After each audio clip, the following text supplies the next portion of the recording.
Good morning. You're watching the KOAM Morning News on Fox 14. Today, a space journey spanning 6 years and 3 billion miles has come to an end.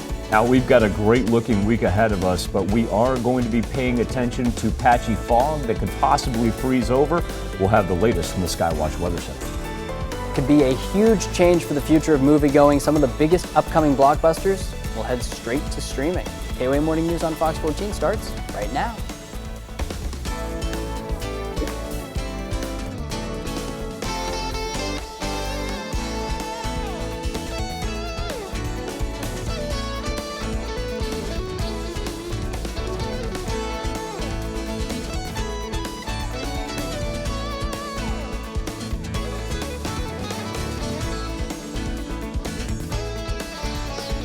Hey, thanks for joining us on the KOAM Morning News on Fox 14. I'm Jesse Irwin. A Wilson County wreck leaves a Fredonia man dead. Kansas Highway Patrol says the crash happened on Friday after 42-year-old Sean Blaine Ritz failed to negotiate a curve and struck an embankment on 1700 Road about 5 miles northwest of Fredonia.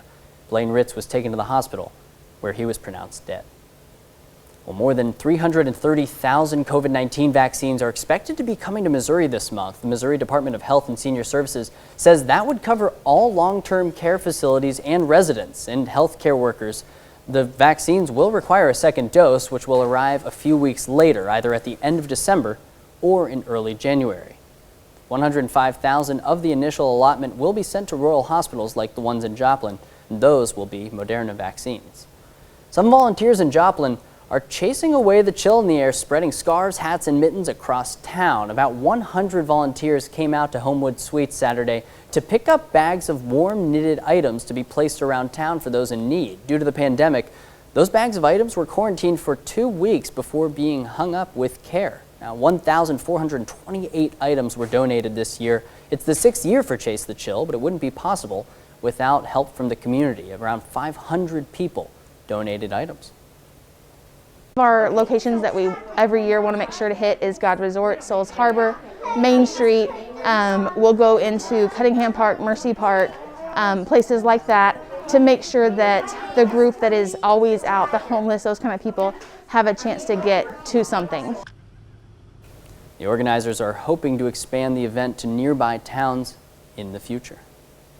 The Southeast Kansas Humane Society is turning to the community for help as they look to reach a $10,000 fundraising goal. The fundraiser had an original goal of $5,000 with a match by the Ronald O. Thomas Foundation, which they've already surpassed. So now with 3 days left to raise money, the foundation has decided to up their match to $10,000. So the Humane Society is asking for the community's help, saying that $20,000 would be a Christmas miracle for their animals. COVID's really hit every nonprofit really hard this year, and I can't tell you how much of a blessing that would be for all the animals here, for the staff. When the pandemic hit, we were out 5 hours a day just looking for a bag of dog food or bleach or cleaner. To know that we have that security that our animals are going to be fed for a year is so special. The SEK Humane Society has links to donate on their website, and you can find more information on our website. Just go to KOAMnewsnow.com. Well, it's beginning to look a lot like Christmas in Carthage, especially on the square. It's all thanks to some local artists dedicating their time and talents to dozens of shop windows, painting snowscapes depicting holiday cheer. Vision Carthage, a beautification group, asked these painters to brighten up the square, and that's exactly what they've been doing for the last 2 weeks, wrapping up Saturday on the south side.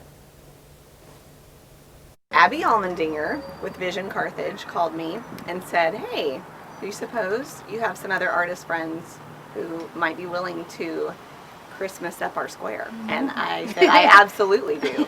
Yes.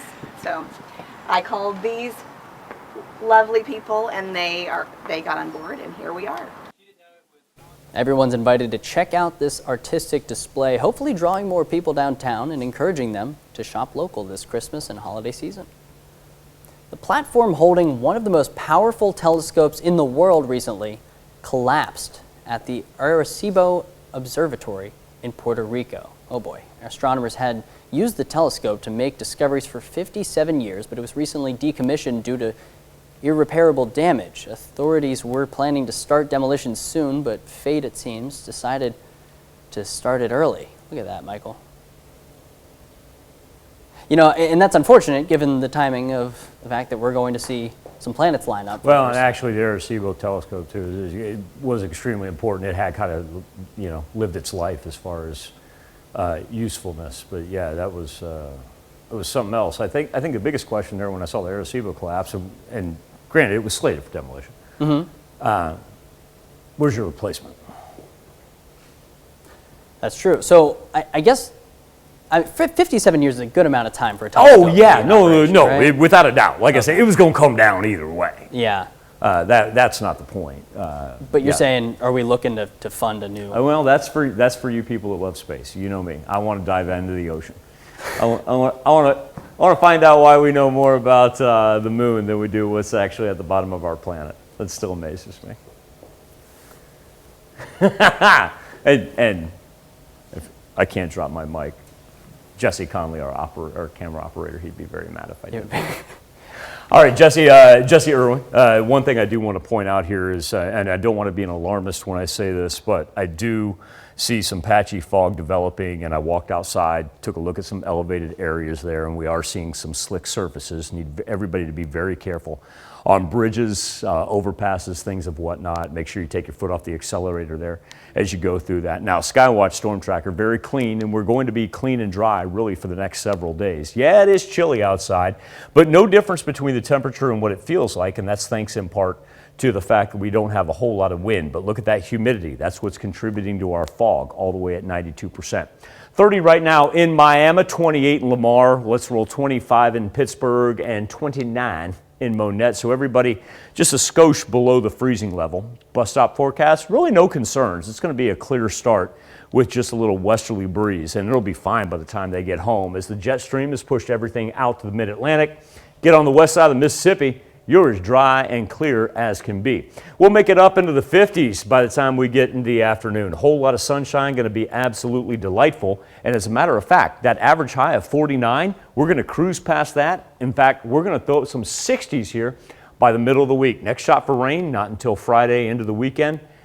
And really, overnight lows, this is great right here. Coming up here in just a little bit, Jesse and I are going to talk about planets and why those overnight lows are so important. Sir Irwin? Well, up next, the latest as COVID-19 continues to surge across the U.S. Health departments across the country are updating their guidance on how long to quarantine based on new data from the CDC. We'll have that and more coming up. You're watching the KOA Morning News on Fox 14. We'll be back with more right after this.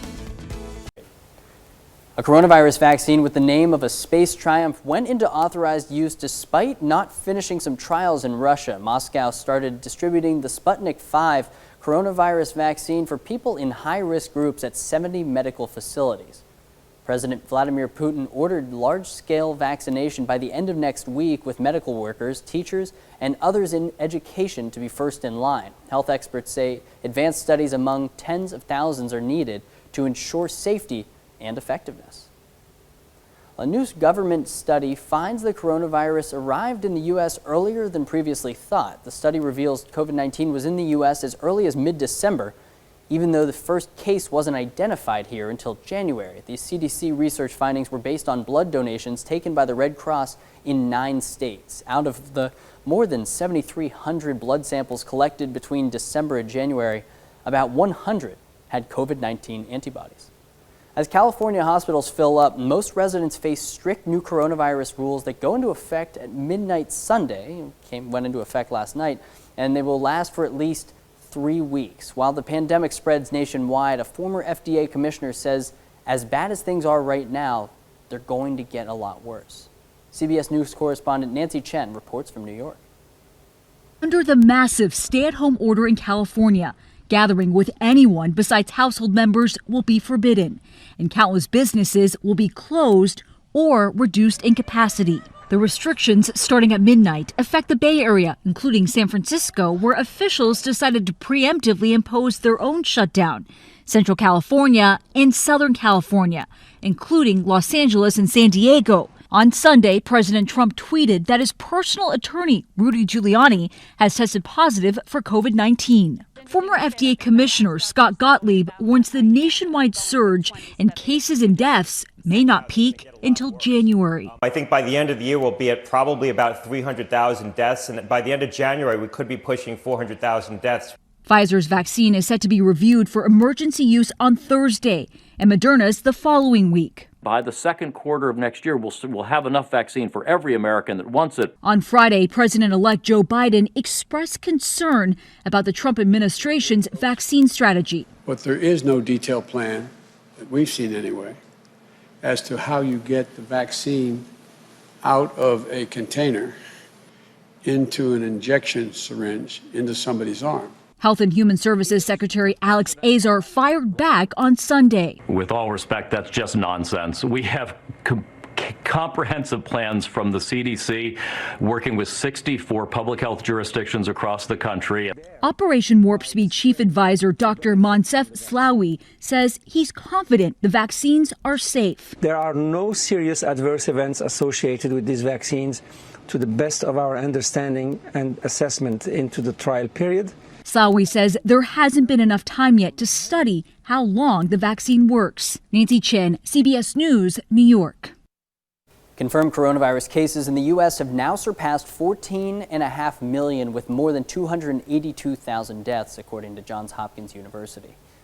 The first crop of radishes grown on the International Space Station are now harvested. On November 30th, astronaut Kate Rubins collected the 20 plants and put them into cold storage for the return to Earth next year. The experiment is to help NASA learn to grow quality plants on the ISS. NASA says it chose radishes because they reach maturity in less than a month.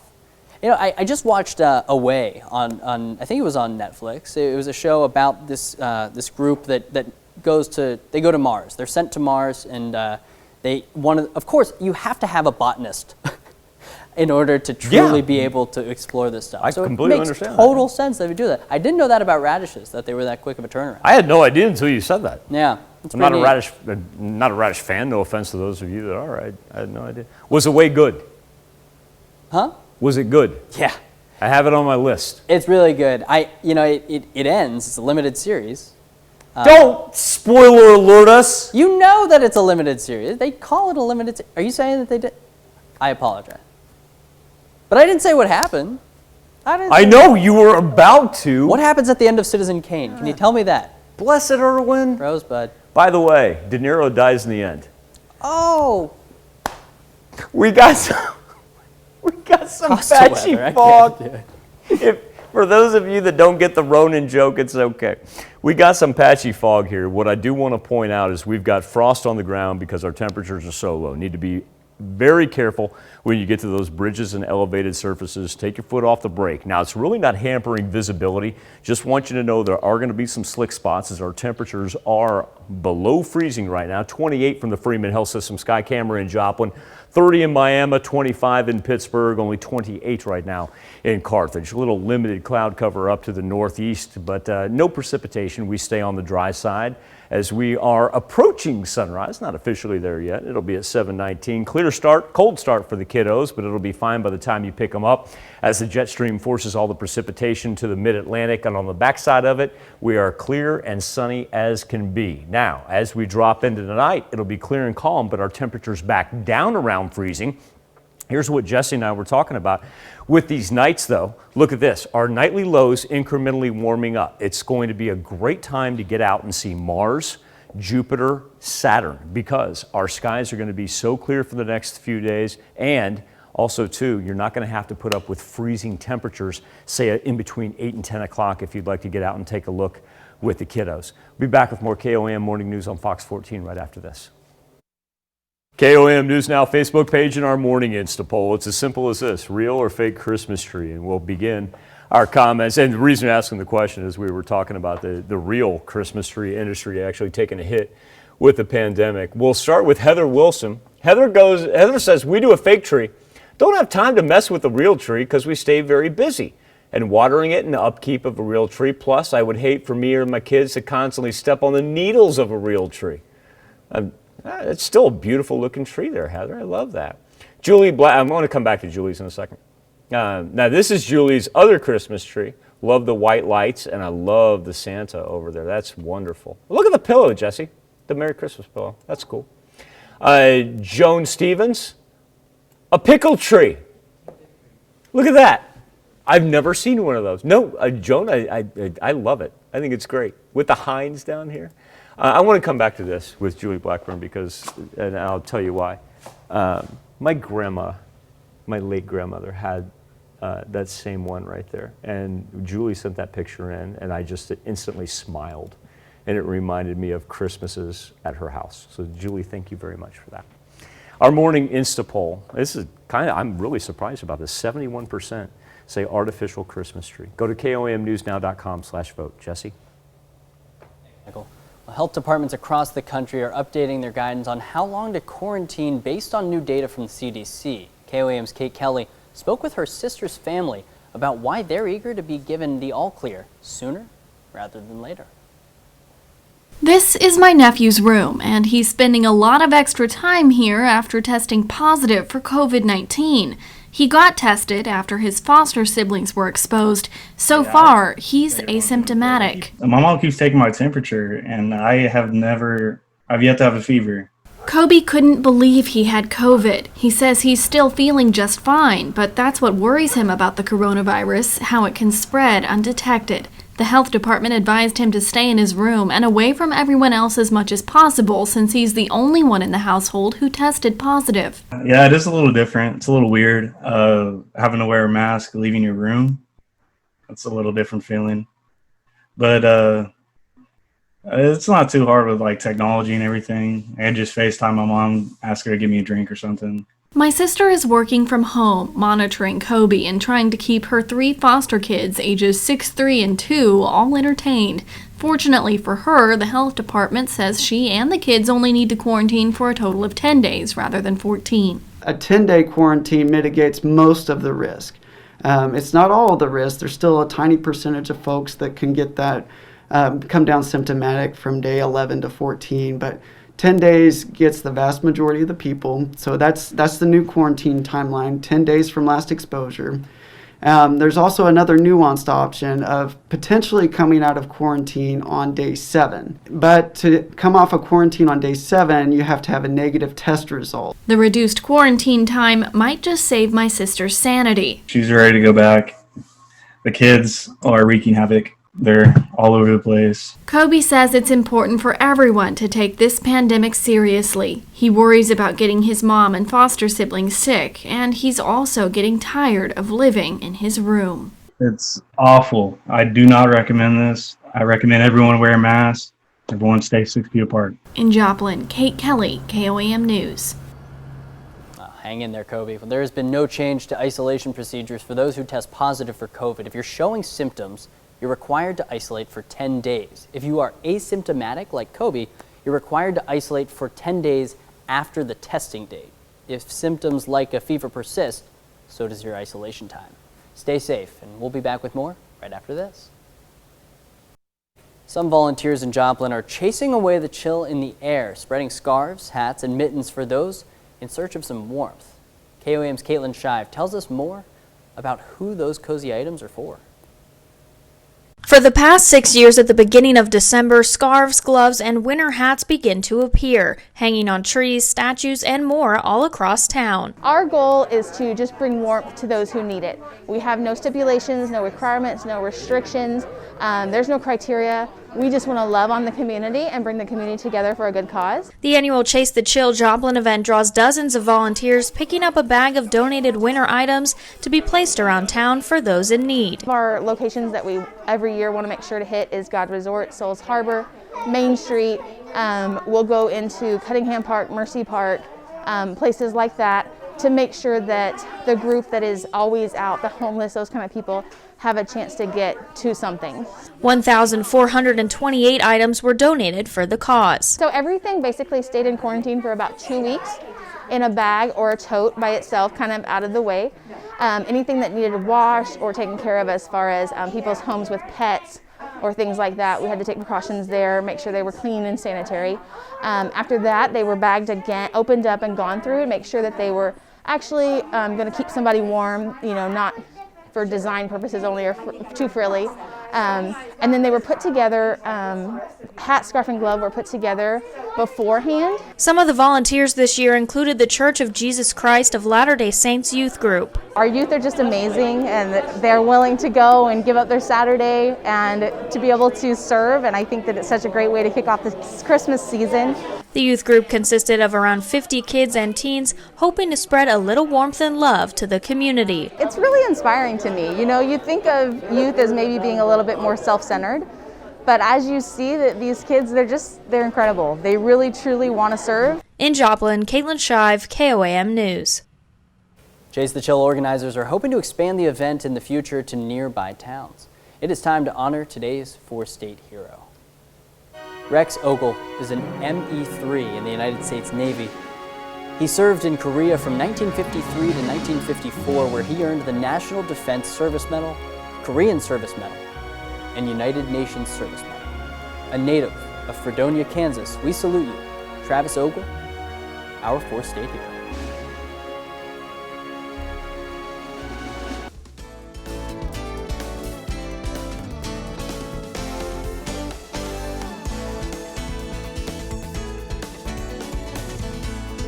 Welcome back to the KOAM Morning News on Fox 14, and the time is currently 7:30. Let's take a look at today's top stories. A Wilson County wreck leaves a Fredonia man dead. Kansas Highway Patrol says the crash happened on Friday after 42-year-old Sean Blaine Ritz failed to negotiate a curve and struck an embankment on 1700 Road, about 5 miles northwest of Fredonia. Blaine Ritz was taken to the hospital where he was pronounced dead. More than 330,000 COVID-19 vaccines are expected to be coming to Missouri this month. The Missouri Department of Health and Senior Services says that would cover all long-term care facilities and residents and healthcare workers. The vaccines will require a second dose, which will arrive a few weeks later, either at the end of December or in early January. 105,000 of the initial allotment will be sent to rural hospitals like the ones in Joplin, and those will be Moderna vaccines. Southeast Kansas Humane Society is turning to the community for help as they look to reach a $10,000 fundraising goal. The fundraiser had an original goal of $5,000 with a match by the Ronald O. Thomas Foundation, which they've already surpassed. So now with 3 days left to raise money, the foundation has decided to up their match to $10,000. So the Humane Society is asking for the community's help, saying that $20,000 would be a Christmas miracle for their animals.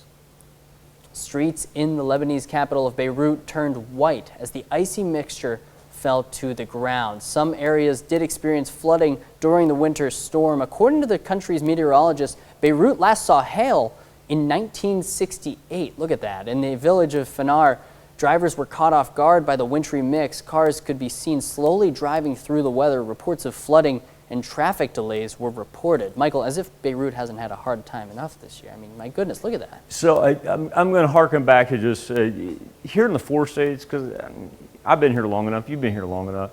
Like, we're kind of prepared for anything. Right. That kind of reminds me, like anytime, and I'm not making fun of people down in the southeast or in Texas or anything like that. Like, that's like when snow hits the ground. You don't know what to do. Yeah. Because you're just not prepared. Right. Especially as a driver. And you know, one thing I like to point out, for young teenage drivers, right, never been through that before. It's really difficult. Plus, you're dealing with, I mean, depending on you know, your age, your physical limitation. I mean, that's shock to your body too. I mean, there's a lot of reasons that also that is a foreign experience for them. Can you imagine if you were out on the road and you're just, you know, you're going to work, going to school or whatever, and then it hit while you were on the road? I still don't time things out to where I get outside in time to defrost my car. Like, I am still figuring that out. I can't imagine having that be something that like hasn't happened since the 60s. Taught myself how to drive in snow in a mall in Columbia, Missouri. Never driven it before, man. Yeah, I got out in the parking lot and Mom and Dad said, go find a parking lot and go figure it out. You know, they're from Central Ohio. I spent my formidable years driving in Texas. I didn't know what in the world to do. My mom taught me by taking me to the cemetery because she thought that we weren't really risking any lives if we were.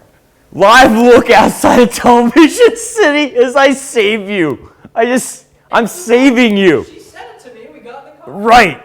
Thank you. Right. Thank you, Miss Irwin. We appreciate you. I do want to point out this fog right here because we are seeing it begin to freeze on some elevated surfaces. Now, visibility is not an issue. Don't worry about that. But you can tell from the frost on the ground, we are going to see elevated surfaces, bridges, overpasses, and whatnot begin to have some slick spots. Only 28 degrees right now from the Freeman Health System sky camera, but here's a positive part. Look, by the time we get into 3, 4 o'clock, we're talking about mid-50s for the next 2 days. Whole lot of sunshine. Let it warm up. 60s by the time we reach the middle of the week. More KOAM Morning News on Fox 14 right after this. Our question this morning on the KOAM News Now Facebook page and our morning Insta poll. The real Christmas tree industry is struggling to attract young buyers. So we're asking you whether you do the fake or the real variety. We'll begin our comments with the KMA, who says, growing up, my daddy insisted on a real tree. While I miss the fresh scent of pine, I don't miss getting poked with needles while watering it. For the last 4, going on 5 years, we proudly use a 3-foot Charlie Brown tree. Alicia Sherman Parrish says, we generally put up a real tree. They smell good. We gotta check this out by Joan Stevens. Look at this, little Christmas turn up. Joan, you gotta tell us how you did that. That is great. Francis McGee. All right, Irwin, step your game up. Clearly I'm not. Step your game up right there. Look what Francis just put out. You know, last year I remember showing you how to spin a dreidel upside down. That's another level of inverted. I mean, really, that is unforgivable. I love how you just comboed the T-Rex Christmas tree and the dreidel, man. Well, no, it was the other one. It was that was great. Yeah. That was phenomenal by you. All right, what you got movie because you know what? I think I got to thank HBO Max because I want to watch a couple movies this weekend. Did you watch The Undoing with Nicole Kidman?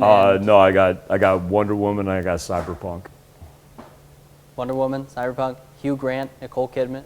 There's great stuff. And what could be a huge change, though, for the future of moviegoing, some of the biggest upcoming films, they're going to be heading straight to streaming. Warner Brothers announced all of its upcoming movies, from Dune and Wonder Woman 1984 to the new Tom and Jerry. They're all going to be on HBO Max on the same day that they hit theaters. They say it's only through 2021, but as Carter Evans shows us, it could have a devastating impact on the movie theaters, which have already been hit hard by the pandemic. Releasing a movie simultaneously in theaters and online was almost unheard of less than a year ago. Get used to it. But when Wonder Woman 1984 premieres on Christmas Day in theaters and streaming on HBO Max, it'll be the first of Warner Brothers' entire 2021 roster of new movies to be released in theaters and on its streaming service, HBO Max, at the same time. It sort of redefines what a blockbuster looks like. Matt Donnelly is a senior film writer for Variety. Is this the beginning of the end of movie theaters as we know it? I would say absolutely. They're suffering incredible losses financially, layoffs, and now we're heading into another round of extreme closures. So I think movie theaters as we know them will ultimately change. Warner Brothers is holding nothing back, releasing 17 of the most anticipated films of the year, including Suicide Squad, a remake of the classic Dune, and the Lin-Manuel Miranda adaptation, In the Heights. It's time to make some noise. How does this work financially for Warner Brothers? The incentive here for Warner Brothers is to drive subscriber growth. When all 17 movies come out, they'll have an incredibly higher number of subscribers than they do now, something that can rival Disney and Netflix. In a statement, the CEO of theater chain AMC accused the movie studio of sacrificing profit for subscribers, saying, "We will do all in our power to ensure that Warner does not do so at our expense." So far this year, theaters are grossing about $2 billion in the U.S. compared to $11 billion last year. So they said that they're only going to do this for 1 year, but can you put that genie back in the bottle? You can't sort of train your subscribers to expect these incredible, massive productions for free on HBO Max, and then after a year tell them, sorry, no, you're going to have to go see Matrix 5 in theaters. The films will be available to subscribers at no extra charge, but they'll stop streaming after 30 days. It sounds like this is great news for movie viewers. Oh my God, absolutely. Especially for people who have been sort of trapped inside or have suffered a drought of content. So if you can watch Wonder Woman 1984 and then Zoom with your family about it, I mean, I'm sure that these are experiences people would hope they could have together in theaters, but now they'll still be able to for the price of a monthly subscription. Carter Evans, CBS News. What did you do? Los Angeles.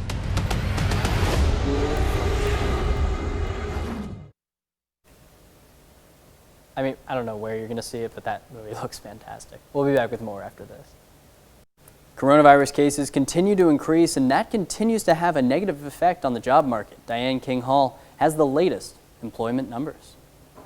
The hard-hit restaurant industry in Los Angeles is now struggling even more. The county has banned outdoor dining because of rising COVID-19 cases, putting servers out of work again. This is going to affect me and my family for sure 100% because I'm basically the breadwinner of my family. The surge of coronavirus cases is slowing the job market recovery nationwide.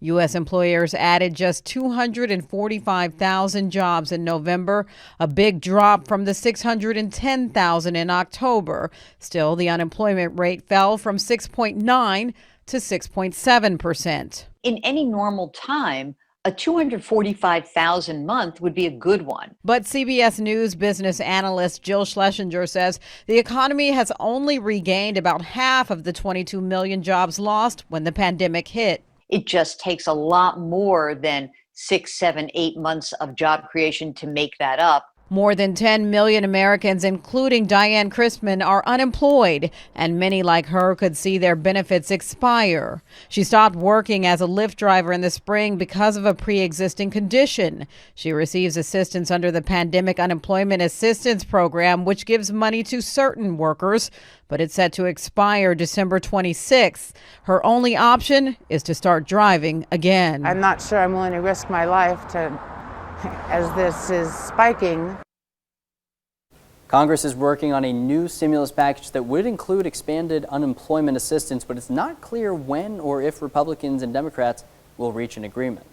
The pandemic has created heavy demand for home furnishings as people have new home time to redecorate.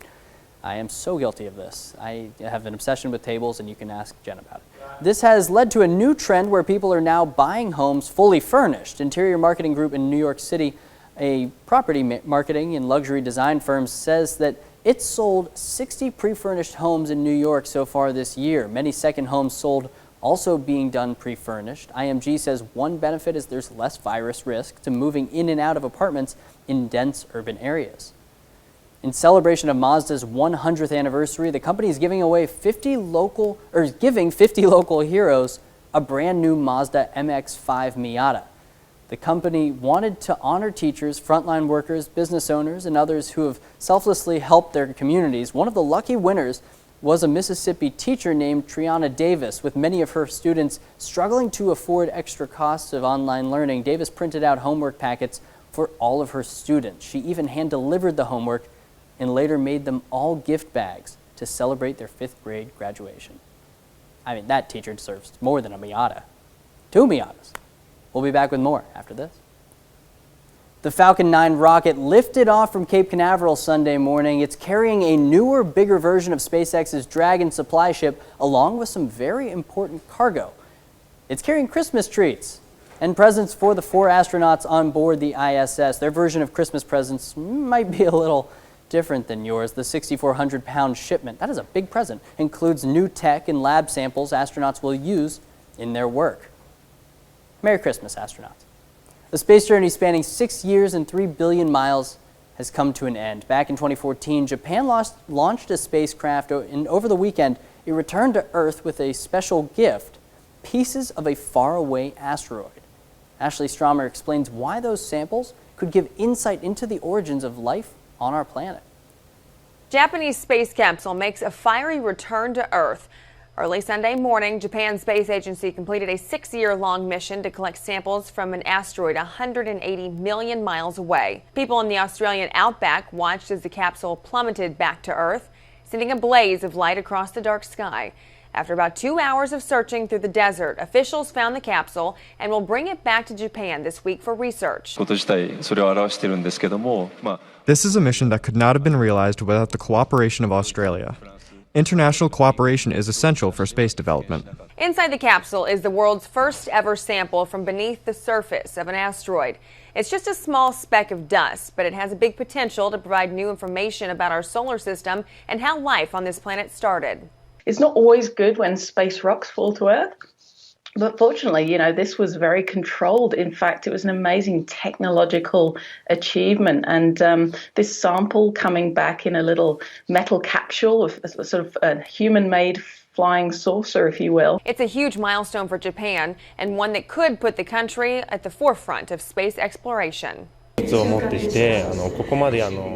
With Japanese technology, the spacecraft went to a distant asteroid and came back safely. I think it has potential to prove how advanced Japanese technology is. The capsule's return comes 1 week after a Chinese spacecraft collected samples from the moon and weeks after NASA's spacecraft touched down on a different asteroid.